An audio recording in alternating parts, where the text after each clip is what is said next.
ஹபீபி, இனி எதிர்பாராததை எதிர்பாருங்கள். Donald ட்ரம்பினுடைய plan C திட்டத்தினை தட்டி தூக்குவதற்காக ஈரான் அதிரடியாக பதிலடி தாக்குதல்களை ஆரம்பிக்கப் போகின்றதா? அமெரிக்காவின் கடற்படை முற்றுகைக்கு எதிராக தாக்குதல்களை ஆரம்பிக்கப் போகின்றதா? இவை தொடர்பாக ஈரானிய இராணுவ தலைமை அதிகாரிகள் வெளியிட்டிருக்கக்கூடிய அதிரடியான அறிவிப்புகள்.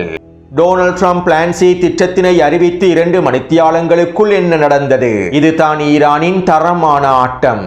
பாரசீக வளைகுடா பிரதேசத்திற்குள்ளே நுழைந்த அமெரிக்க ட்ரோனை சுட்டு வீழ்த்திய ஈரானிய கடற்படையினரும் மீண்டும் தெரித்து ஓடும் அமெரிக்காவின் ஜெராட் ஃபோர்ட் போர்க்கப்பலும், அமெரிக்க மத்திய கட்டளை தளத்தின் வேடிக்கையான அறிவிப்புகளும், ஈராக்கிய கப்பல்களை வைத்து சம்பவம் செய்த ஈரானிய கடற்படையினரும், பாகிஸ்தானுக்கு செக் வைத்து ஈரான் மேற்கொண்டிருக்கக்கூடிய தரமான காய் நகர்த்தல்களும், உத்தியோகபூர்வமாக அறிவித்த பாகிஸ்தானிய தலைமைகளும், அவசரமாக மத்திய கட்டளை தளபதியை சந்திக்க போகும் டொனால்ட் ட்ரம்பும் மத்திய கிழக்கை நோக்கி அனுப்பி வைக்கப்பட்டிருக்கக்கூடிய விசேட படைப்பிரிவுகளும், லெபனானிய அரசாங்கத்திற்கு நெட்டன்யாஹு வழங்கியிருக்கக்கூடிய காலக்கெடுவும், ஹிஸ்புல்லா இராணுவத்தின் உச்ச தாக்குதல்களும், இஸ்ரேலிய ஆக்கிரமிப்பு இராணுவத்தின் உண்மையான இழப்புகளும்.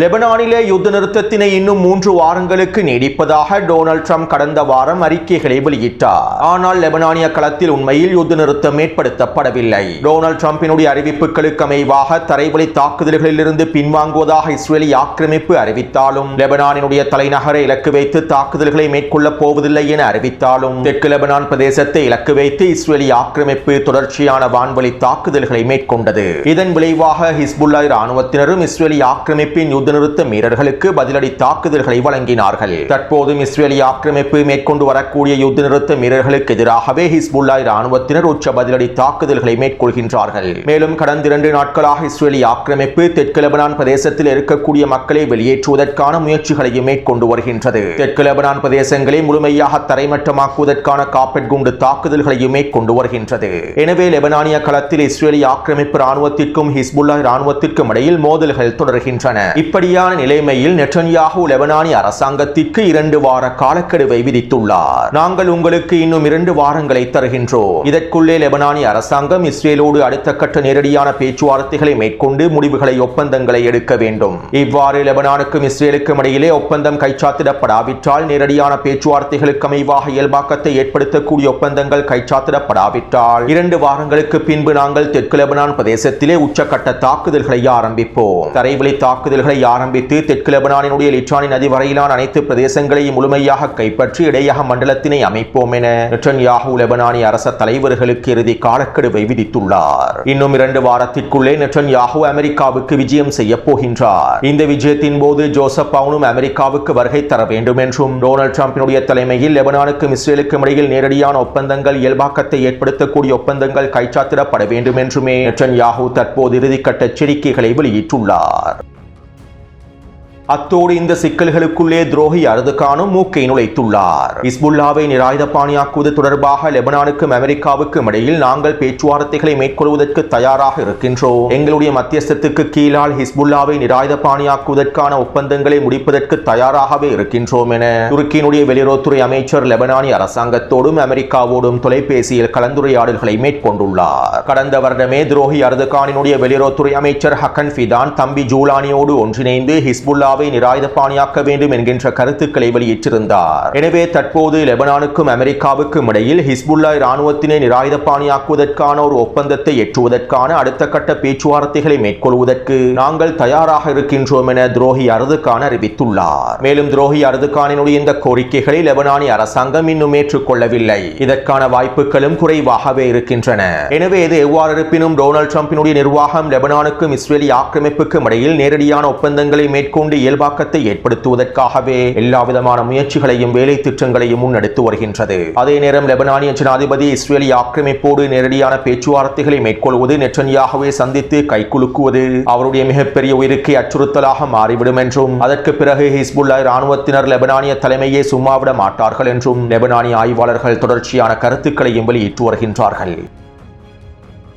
அடுத்து இஸ்ரேலிய ஆக்கிரமிப்பு ராணுவம் தெற்கு லெபனான் எல்லை பிரதேசத்தில் இருக்கக்கூடிய சுரங்கப்பாதைகளில் ஒரு சிலவற்றை முழுமையாக அளித்துள்ளது. நேற்றைய தினம் தெற்கு லெபனான் எல்லை பிரதேச கிராமங்களில் இருக்கக்கூடிய 1.5 கிலோமீட்டர் நீளமான ஒரு மிகப்பெரிய சுரங்கப்பாதை ஒன்றை அளித்திருப்பதாகவும் இஸ்ரேலிய ஆக்கிரமிப்பு ராணுவம் அறிவித்திருந்தது. மேலும் இவை தொடர்பான காணொலிகளையும் வெளியிட்டிருந்தது. மேலும் தெற்கு லெபனான் பிரதேசத்தில் இருக்கக்கூடிய ஹிஸ்புல்லா ராணுவத்தின் சுரங்கப்பாதைகளில் 5% சுரங்கப்பாதைகள் மாத்திரமே இதுவரைக்கும் அளிக்கப்பட்டிருக்கின்றது என்பதும் குறிப்பிடத்தக்க விடயமாகும். இன்னும் அதிகளவான சுரங்க பாதைகளை இஸ்ரேலிய ஆக்கிரமிப்பினால் கண்டுபிடிக்க முடியவில்லை.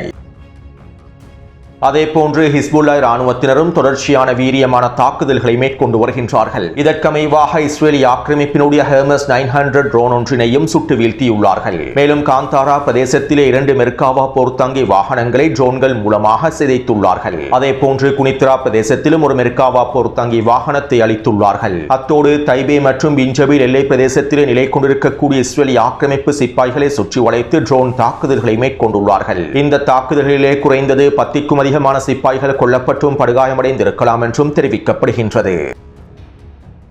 அத்தோடு கடந்த 60 நாட்களுக்குள்ளே ஹிஸ்புல்லா ராணுவத்தினர் மேற்கொண்டிருக்கக்கூடிய தாக்குதல்களினால் படுகாயமடைந்திருக்கக்கூடிய இஸ்ரேலிய ஆக்கிரமிப்பு சிப்பாய்களுடைய எண்ணிக்கையானது 350 விட அதிகரித்திருப்பதாக இஸ்ரேலிய ஆக்கிரமிப்பு ஊடகங்கள் குறிப்பிட்டுள்ளன. ஆனால் இஸ்ரேலிய ஆக்கிரமிப்பு அதிகளவான இழப்புகளை மூடிமறைத்து வருவதனால் படுகாயமடைந்திருக்கக்கூடிய இஸ்ரேலிய ஆக்கிரமிப்பு சிப்பாய்களுடைய எண்ணிக்கையானது 1000-ஐ தாண்டி இருக்கலாம் என தெரிவிக்கப்படுகின்றது. அத்தோடு இஸ்ரேலிய ஆக்கிரமிப்பின் உயரடுக்கு படைப்பிரிவான கிரெவட்டி படைப்பிரிவினுடைய துணை தளபதியான போவாஸ் தாம் ஊடகங்களுக்கு கருத்துக்களை வெளியிட்டார். நேற்றைய தினம்தான் அவர் வைத்தியசாலையில் இருந்து வெளியேறி மறுவாழ்வு முகாமுக்கு அழைத்துச் செல்லப்பட்டுள்ளார். தெற்கு லெபனான் பிரதேசத்திற்குள்ளே 2 கால்களோடு சென்ற துணை தளபதி இன்றைய தினம் ஒரு காலோடு தான் வெளியே வந்துள்ளார். இவை தொடர்பான புகைப்படங்களை டெலிகிராம் சேனலில் பதிவிட்டுள்ளேன். அத்தோடு கடந்த 60 நாட்களுக்குள் ஹிஸ்புல்லா ராணுவத்தினர் மேற்கொண்ட தாக்குதலினால் 136 இஸ்ரேலிய ஆக்கிரமிப்பு சிப்பாய்கள் கால்களை இழந்திருப்பதாகவும் இவர்கள் அனைவரும் ரம்பம் வைத்தியசாலை கருகாமல் இருக்கக்கூடிய மறுவாழ்வு முகாமில் தங்க வைக்கப்பட்டிருப்பதாகவும் இஸ்ரேலிய ஆக்கிரமிப்பு வைத்தியசாலை வட்டார இருந்து தகவல்கள் வெளியாகியுள்ளன.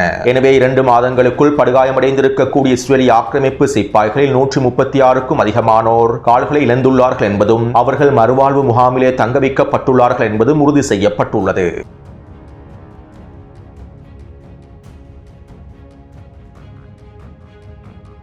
ஈரான் தொடர்பாகவும் ஹெர்முஸ் ஜலசந்தி பிரதேசம் தொடர்பாகவும் ஐரோப்பிய ஒன்றியத்தினுடைய தலைவர் இவ்வாறு தெரிவித்துள்ளார். வாரக்கணக்கிலான வன்முறைகளுக்கு பின்பு தற்போது நாங்கள் ஒரு போர் நிறுத்தத்தினை பார்க்கின்றோம். இந்த போர் நிறுத்தமானது நீடிக்க வேண்டும். ஈரானிலும் லெபனானிய களத்திலும் போர் நிறுத்தம் நீடிக்க வேண்டும். தற்போது நாங்கள் ராஜதந்திர வழிமுறைகளை பயன்படுத்தி அமைதியை ஏற்படுத்த வேண்டும். ஈரான் ஒரு ஒப்பந்தத்திற்கு முழுமையான சம்மதத்தை வழங்க வேண்டும். மேலும் ஈரானோடு மேற்கொள்ளப்படக்கூடிய ஒப்பந்தத்தில் அணுவாயுதமும் ஈரானினுடைய ஏவுகணை திறன்களும் முழுமையாக உள்ளடக்கப்பட வேண்டும். ஈரானின் அணுவாயுத திறன்களையும் ஏவுகணை திறன்களையும் உள்ளடக்காத எந்த ஒரு ஒப்பந்தத்தின் மூலமாகவும் அமைதியை ஏற்படுத்த முடியாது. இந்த மோதலின் விளைவுகள் இன்னும் பல மாதங்களுக்கு அல்லது பல வருடங்களுக்கு கூட எதிரொலிக்கலாம். இப்போதே நாங்கள் ஒப்பந்தத்தை மேற்கொண்டு ராஜதந்திர தீர்வுகள் மூலமாக இந்த மோதலை முடிவுக்கு கொண்டு வராவிட்டால் பொருளாதார ரீதியாகவும் நாங்கள் எதிர்காலத்தில் மிகப்பெரிய இழப்புகளை சந்திக்க வேண்டி ஏற்படும். அதே போன்று ஹெர்முஸ் ஜலசந்தி பிரதேசமானது முழுமையாக திறக்கப்பட வேண்டும். ஹெர்முஸ் ஜலசந்தி பிரதேசத்திலே சுங்கப்பணம் மறைவிடப்படுவதை நாங்கள் ஒரு பொழுதும் ஏற்றுக்கொள்ள மாட்டோம். சுதந்திரமான கப்பல் போக்குவரத்து ஹெர்முஸ் ஜலசந்தி பிரதேசத்திலே உறுதி செய்யப்பட வேண்டும். இதற்கான வேலை திட்டங்களை நாங்கள் முன்னெடுத்து வருகின்றோம் என ஐரோப்பிய ஒன்றியத்தினுடைய தலைவர் தெரிவித்துள்ளார்.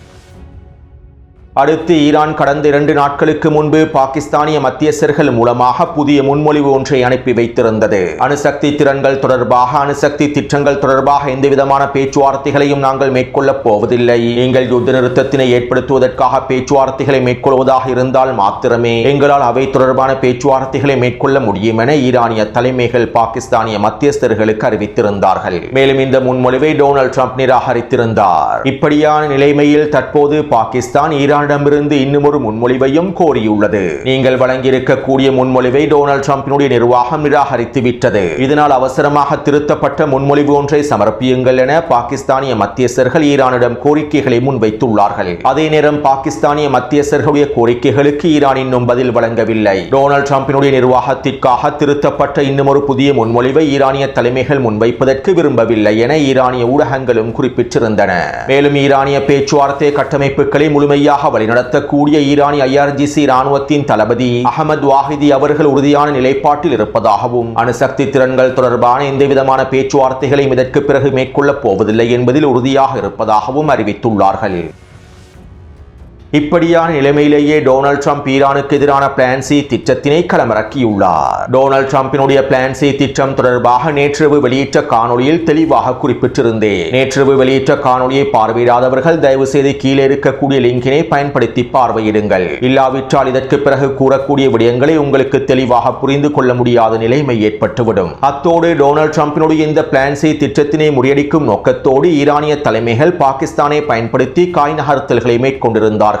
ஈரானிய துறைமுகங்கள் முற்றுகையிடப்பட்டிருப்பதனால் இந்த முற்றுகையிலிருந்து தப்பிப்பதற்காக ஈரானிய துறைமுகம் வழியான ஏற்றுமதி இறக்குமதி வியாபாரத்தை மேற்கொள்வதற்கு ஈரானிய தலைமைகள் பாகிஸ்தானை பயன்படுத்தி பாகிஸ்தானுக்கும் ஈரானுக்கும் இடையிலான 6 பாதைகளை திறந்திருந்தார்கள். அதாவது பாகிஸ்தானினுடைய 6 பாதை வழியாக ஈரானிலிருந்து அதிகளவான பொருட்கள் ஏற்றுமதி செய்யப்படும். மேலும் பாகிஸ்தானின் இந்த 6 பாதை வழியாக ஈரானுக்கு தேவையான பொருட்கள் ஈரானுக்குள்ளே களமிறக்கப்படும். மேலும் ஈரானிய தலைமைகள் தந்திரமாக காய்களை நகர்த்தி பாகிஸ்தானிய தலைமைகளுக்கு இதனை ஒப்புக்கொள்ளச் செய்துள்ளார்கள். இதைத் தொடர்ந்து நேற்றிரவு பாகிஸ்தான் இதனை உத்தியோகபூர்வமாக அறிவித்தது. ஹெர்மோஸ் ஜலசந்தி பிரதேசத்தில் ஏற்பட்டிருக்கக்கூடிய இடையூறுகள் மற்றும் ஈரானிய துறைமுகங்கள் முற்றுகையிடப்பட்டிருப்பதனால் ஈரானுக்குள்ளே சரக்குகளை கொண்டு செல்வதற்கு நாங்கள் விசேட பாதைகளை அமைத்துள்ளோம். இந்த பாதைகள் தற்போது முழுமையாக திறக்கப்பட்டுள்ளன. இதனை நாங்கள் உத்தியோகபூர்வமாக அறிவிக்கின்றோம் என பாகிஸ்தானிய அரசாங்கம் அறிவித்தது. இங்கிருக்கக்கூடிய மிக முக்கியமான விடயம் என்னவென்றால் பாகிஸ்தான் மத்தியஸ்தராக செயற்படுவதனால் டொனால்ட் ட்ரம்பின் நிர்வாகத்திற்கு இந்த பாதைகளை திறக்க வேண்டாம் என அழுத்தங்களை வழங்க முடியாது. எனவே இதனை பயன்படுத்திய தற்போது ஈரானிய தலைமைகள் பாகிஸ்தானுக்கு செக் வைத்துள்ளார்கள். எனவே இதனால் பாகிஸ்தானுக்கும் எதுவும் செய்ய முடியாது. அண்டை நாடு என்கின்ற வகையில் ஈரானுக்கு தேவையான பொருட்களை ஏற்றுமதி மற்றும் இறக்குமதி செய்வதற்கான பாதையை முழுமையாக திறக்க வேண்டும். அது மட்டுமல்லாமல் சீனாவும் பாகிஸ்தானுக்கு உச்சழுத்தங்களை வழங்கியுள்ளது. சுருக்கமாக குறிப்பிடுவதாக இருந்தால் ஈரானுக்கும் சீனாவுக்கும் இடையிலே பாகிஸ்தான் சிக்கிக் கொண்டுள்ளது. மேலும் இதனை பயன்படுத்தி ஈரானிய தலைமைகள் தந்திரமாக காய்களை நகர்த்தி துறைமுகங்களில் இருக்கக்கூடிய மிகப்பெரிய சரக்குகளை பாகிஸ்தான் வழியாக நகர்த்துவதற்கு திட்டமிட்டுள்ளார்கள். இப்படியான நிலைமையில் நேற்றிரவு டொனால்ட் ட்ரம்ப் பல அறிவிப்புகளை வெளியிட்டிருந்தார். அணுசக்தி ஒப்பந்தத்திற்கு ஈரான் முழுமையாக சம்மதிக்கும் வரை ஈரானுக்கு எதிரான கடற்படை முற்றுகையை நான் நீக்கப் போவதில்லை. ஈரான் அணுசக்தி ஒப்பந்தத்தை முழுமையாக ஏற்றுக்கொள்ள வேண்டும். அதுவரைக்கும் ஈரானுக்கு எதிரான உச்சக்கட்ட கடற்படை முற்றுகையை நான் நீக்கப் போவதில்லை. அதே போன்று ஈரானை பேச்சுவார்த்தை மேசையில் அமருவதற்கு ஈரானுக்கு எதிரான வரையறுக்கப்பட்ட உள்கட்டமைப்புகளை இலக்கு வைத்து தாக்குதல்களையும் மேற்கொள்வோம். இந்த வரையறுக்கப்பட்ட தாக்குதல்களுக்கு மத்தியில் ஈரானுக்கு எதிரான முற்றுகையை தொடர்வதே எங்களுடைய மிகப்பெரிய பேரம் பேசும் சக்தியாக அமைந்திருக்கும். இந்த முற்றுகையின் காரணமாக ஈரானால் எண்ணெய் ஏற்றுமதி செய்ய முடியாது. ஈரானின் எண்ணெய் சேமிப்பு குழாய்களும் கிடங்குகளும் வெடித்து சிதறிவிடும். இதனால் ஈரானினுடைய எண்ணெய் உற்பத்தியும் வர்த்தகமும் முழுமையாக அளிக்கப்பட்டுவிடும். மேலும் ஈரான் எங்களிடம் சரணடைந்தே ஆக வேண்டும். ஈரான் சரணடைந்தால் இந்த போரானது முழுமையாக முடிவுக்கு வரும் என டொனால்ட் ட்ரம்ப் தெரிவித்திருப்பதாக அமெரிக்க ஊடகங்களே செய்திகளில் குறிப்பிட்டுள்ளன. அத்தோடு நேற்றிரவு டொனால்ட் ட்ரம்ப் இந்த அறிவிப்பை வெளியிட்டு ஒரு சில மணித்தியாலங்களுக்குள் எண்ணெய் விலையானது பல மடங்கினால் அதிகரித்தது. ஈரானுக்கு எதிரான போர் ஆரம்பிக்கப்பட்டு 3 நாட்களுக்குள்ளே எண்ணெய் விலையானது எவ்வளவு உயர்ந்திருந்ததோ அதே அளவுக்கே நேற்றிரவும் எண்ணெய் விலையானது உயர்ந்திருந்தது. நேற்று காலை ஒரு பீப்பாய் அமெரிக்க எண்ணெய் $98 குறைவாகவே இருந்தது. ஆனால் டொனால்ட் ட்ரம்பினுடைய அறிவிப்புகளுக்கு பின்பு அமெரிக்க எண்ணெயானது $107 அதிகரித்தது. அதே போன்று பிரெண்ட் எண்ணெய் விலையானது $110 இருந்தது. டொனால்ட் ட்ரம்பினுடைய அறிவிப்பை தொடர்ந்து ஒரு சில மணித்தியாலங்களுக்குள் பிரெண்ட் எண்ணெயினுடைய விலையானது ஒரு பீப்பாய்க்கு $120 அதிகரித்தது. யாருமே நினைத்து கூட பார்க்க முடியாத அளவுக்கு எண்ணெய் விலையானது பல மடங்கினால் அதிகரித்துள்ளது. போரினுடைய ஆரம்பத்தில் எவ்வாறு எண்ணெய் விலையானது $120 எட்டி இருந்ததோ தற்போதும் அதே போன்று எண்ணெய் விலையானது $120 எட்டியுள்ளது. இதைத் தொடர்ந்து ஈரானினுடைய பாராளுமன்ற சபாநாயகர் முகமது கலிபாஃப் அவர்கள் எக்ஸ் தளத்தில் இவ்வாறு தெரிவித்தார். ஈரானுக்கு எதிராக விதித்திருக்கக்கூடிய கடற்படை முற்றுகையினால் 3 நாட்களுக்குள் காக் தீவில் இருக்கக்கூடிய எண்ணெய் கிணறுகள் முழுமையாக வெடித்துவிடும், எண்ணெய் குழாய்கள் வெடித்துவிடும் என டொனால்ட் ட்ரம்ப் கூறினார். தற்போது 3 நாட்கள் கடந்து விட்டன. எந்த விதமான எண்ணெய் கிணறுகளும் வெடிக்கவில்லை. மேலும் நாங்கள் 30 நாட்கள் வரை காத்திருந்து எங்களுடைய எண்ணெய் கிணற்றின் செயற்பாடுகளை நேரலையாக காண்பிக்கலாம். இன்னும் 30 நாட்களுக்குள் என்ன நடக்கப் போகின்றது என்பதனையும் அனைவரும் நேரலையாக பார்க்க போகின்றார்கள். உண்மையில் இது போன்ற குப்பையான ஆலோசனைகளைத்தான் டொனால்ட் ட்ரம்புக்கு அமெரிக்க நிர்வாகத்தினர் வழங்குகின்றார்கள். ஈரானுக்கு எதிரான கடற்படை முற்றுகையை நீடிக்க நீடிக்கக்கூடிய குப்பையான முட்டாள்தனமான ஆலோசனைகளைத்தான் இவர்கள் டொனால்ட் ட்ரம்புக்கு வழங்குகின்றார்கள். மேலும் இந்த முட்டாள்தனமான குப்பையான ஆலோசனைகளின் விளைவாகவே தற்போது எண்ணெய் விலையானது $120 உயர்ந்துள்ளது. அவர்களே தற்போது எண்ணெய் விலையேற்றத்திற்கு காரணமாக மாறிவிட்டார்கள். அவர்களுடைய முட்டாள்தனமான முடிவுகளே எண்ணெய் விலையேற்றத்திற்கு காரணமாக மாறிவிட்டன. மேலும் நாங்கள் இன்னும் அதிகமாக எதிர்பார்க்கின்றோம். பெரும்பாலும் இன்னும் ஒரு சில நாட்களுக்குள் எண்ணெய் விலையானது $140 எட்டிவிடும். அதே போன்று எங்களுடைய அடுத்த இலக்கு $140 அதிகமாக எண்ணெய் விலையேற்றத்தினை உயர்த்துவது தான் என ஈரானினுடைய பாராளுமன்ற சபாநாயகர் முகமது கலிபாஃப் அவர்கள் தெரிவித்துள்ளார். டொனால்ட் ட்ரம்பினுடைய முற்றுகை தொடர்பாக சீனாவினுடைய ஆய்வாளர் வெளியிட்டிருந்த கருத்துக்களை நேற்றைய காணொலியில் பதிவிட்டிருந்தேன். ஈரானுக்கு எதிரான டொனால்ட் ட்ரம்பினுடைய இந்த நீடித்த முற்றுகையானது 2 நாட்களுக்கு நீடிக்கப் போவதில்லை. இந்த முற்றுகையினால் டொனால்ட் ட்ரம்பே மிகப்பெரிய புதைக்குழியை தோண்டிக் கொள்ளப் போகின்றார் என்பதனை அவர் தெளிவாக குறிப்பிட்டிருந்தார். மேலும் இதனை தற்போது உங்களுக்கு உறுதிப்படுத்திக் கொள்ள முடியும். நீடித்த முற்றுகையை அறிவித்து ஒரு சில மணித்தியாலங்களுக்குள்ளேயே எண்ணெய் விலையானது $120 அதிகரித்துள்ளது என்றால் இன்னும் பல நாட்களுக்கு பல வாரங்களுக்கு இந்த முற்றுகை நீடித்தால் எண்ணெய் விலையானது எத்தனை டாலர்களுக்கு உயரும் என்பதனை சிந்தித்து பாருங்கள். மேலும் இவ்வாறு எண்ணெய் விலையேற்றம் பல மடங்கினால் அதிகரிப்பது அமெரிக்காவுக்கு மிகப்பெரிய சவாலாக மாறப்போகின்றது. டொனால்ட் ட்ரம்பே இந்த முட்டாள்தனமான முடிவினால் சிக்கிக் கொள்ளப் போகின்றார். அத்தோடு டொனால்ட் ட்ரம்பினுடைய இந்த முற்றுகையை வலுவிழக்கச் செய்வதற்காக இந்த முற்றுகையை உடைப்பதற்காக ஈரான் ஈராக்கிய எண்ணெய் கப்பல்களை பயன்படுத்துகின்றது. ஈரானிய துறைமுகங்களிலிருந்து வெளியேறக்கூடிய எண்ணெய் கப்பல்களை மாத்திரமே அமெரிக்கா முற்றுகையிடுகின்றது. இதனால் தற்போது ஈரானிய ராணுவத்தினர் ஈராக்கினுடைய எண்ணெய் கப்பல்களை பயன்படுத்துகின்றார்கள். ஈரானிய எண்ணெயை ஈராக் வழியாக ஈராக்கிய கப்பல்கள் மூலமாக ஹெர்மோஸ் ஜலசந்தி பிரதேசம் வழியாக சீனாவுக்கு ஏற்றுமதி செய்வதற்கான வேலை திட்டங்களை ஆரம்பித்திருப்பதாகவும் தெரிவிக்கப்படுகின்றது. இதற்கமைவாக கடந்த 3 நாட்களுக்குள் மாத்திரம் 5க்கும் அதிகமான ஈராக் எண்ணெய் கப்பல்களை பயன்படுத்தி ஈரான் ஹெர்மோஸ் ஜலசந்தி பிரதேசம் வழியாக ஈரானிய எண்ணெய் ஏற்றுமதியை மேற்கொண்டிருப்பதாக அமெரிக்க ஊடகங்களே தற்போது செய்திகளில் குறிப்பிட்டுள்ளன. அத்தோடு ஈரான் டொனால்ட் ட்ரம்பினுடைய இந்த கடற்படை முற்றுகைக்கு எதிராக அடுத்த கட்ட காய் நகர்த்தல்களையும் தாக்குதல் திட்டங்களையும் களமிறக்கப் போகின்றது. மேலும் இவை தொடர்பாக ஈரானிய உச்ச தலைவரின் ஆலோசகர் மொஹசன் ரெசாய் அவர்கள் இவ்வாறு தெரிவித்துள்ளார். நாங்கள் தற்போது அமெரிக்காவின் நீடித்த கடற்படை முற்றுகையை உடைப்பதற்கு பதிலடி தாக்குதல்களை மேற்கொள்வதற்கு திட்டமிட்டுள்ளோம். ஈரானிய ஆயுதப்படைகள் நிதானமாகவும் பொறுமையாகவும் செயற்பட்டதற்கான காரணம் இராஜதந்திரத்திற்கு வாய்ப்பளிக்க வேண்டும் என்பதற்காகவே. மேலும் ஈரானினுடைய நிலைப்பாட்டையும் ஈரானினுடைய நிபந்தனைகள் அமெரிக்கா புரிந்து கொள்ள வேண்டும். நீங்கள் எவ்வளவு முயற்சிகளை மேற்கொண்டாலும் நாங்கள் சரணடைய போவதில்லை. எங்களுடைய நிலைப்பாடு இதுதான் என்பதனை அமெரிக்கா விளங்கிக் கொள்ள வேண்டும். இவ்வாறு அமெரிக்கா விளங்கிக் கொள்வதற்காகவே நாங்கள் நிதானமாகவும் பொறுமையாகவும் செயற்பட்டோம். ஆனால் இந்த பொறுமை இதற்கு பிறகு நீடிக்காது. இதற்கு பிறகும் பொறுமையாகவும் நிதானமாகவும் இருப்பதில் எந்த பயனும் இல்லை. இதனால் நாங்கள் அமெரிக்காவின் நீடித்த கடற்படை முற்றுகையை முடிவுக்கு கொண்டு வருவதற்கு அதிரடியான பதிலடி தாக்குதல்களை மேற்கொள்ளப் போகின்றோம். மேலும் எங்களுடைய பதிலடி தாக்குதல்கள் கடுமையானதாகவே அமைந்திருக்கும். மேலும் இதற்கு எங்களுடைய முப்படைகளும் தயாராகவே இருக்கின்றார்கள் என மொஹசன் ரெசாய் அவர்கள் தெரிவித்துள்ளார். இதைத் தொடர்ந்து ஈரானிய கடற்படை தளபதி இவ்வாறு தெரிவித்தார். விரைவில் நாங்கள் எதிரிகளை மிகவும் பயங்கரமான ஆயுதங்களை பயன்படுத்தி எதிர்கொள்வோம். எங்களுடைய கடற்படையிடம் இருக்கக்கூடிய இந்த ஆபத்தான ஆயுதத்தை கண்டு எதிரி அச்சப்படுகின்றான். இந்த ஆயுதத்தினை களமிறக்குவதற்கான நேரம் வந்துவிட்டது. இதற்கு பிறகு அமெரிக்காவின் போர்க்கப்பல்களை பதம் பார்க்கும். இதற்கு நாங்கள் தயாராகவே இருக்கின்றோம் என அவர் அறிவித்துள்ளார். இப்படியான நிலைமையில் நேற்றிரவு அமெரிக்கா பாரசீக வளைகுடா பிரதேசத்தில் MQ-4C ட்ரோன்களை களமிறக்கி இருந்தது. இதற்கமைவாக கத்தார் வழியாக MQ-4C ட்ரோன் ஒன்று களமிறக்கப்பட்டது. மேலும் குறித்த ட்ரோனை ஈரானிய கடற்படையினர் சுட்டு வீழ்த்தியுள்ளார்கள். இருப்பினும் வழமை போன்று MQ-4C ட்ரோனானது தொழில்நுட்ப கோளாறு காரணமாக சிதைவடைந்து விட்டதாக கடலில் வீழ்ந்து விட்டதாக அமெரிக்க மத்திய கட்டளை தளம் அறிவித்துள்ளது. ஈரானுக்கு எதிரான யுத்த நிறுத்தம் அறிவிக்கப்படுவதற்கு 2 நாட்களுக்கு முன்பு அமெரிக்காவின் MQ-4C ட்ரோன் சுட்டு வீழ்த்தப்பட்டது. அதைத் தொடர்ந்து அமெரிக்கா MQ-4C ட்ரோன்களை களமிறக்கவில்லை. மேலும் தற்போது அமெரிக்கா களமிறக்கிய MQ-4C ட்ரோன்களை ஈரானிய தரப்பினர் சுட்டு வீழ்த்தி இருப்பது அமெரிக்காவுக்கு ஒரு மிகப்பெரிய சவாலை ஏற்படுத்தியுள்ளது. ஈரான் அடுத்த கட்ட தாக்குதல்களுக்கு தயாராகிவிட்டது என்கின்ற சமிக்ஞைகளை அனுப்பியுள்ளது.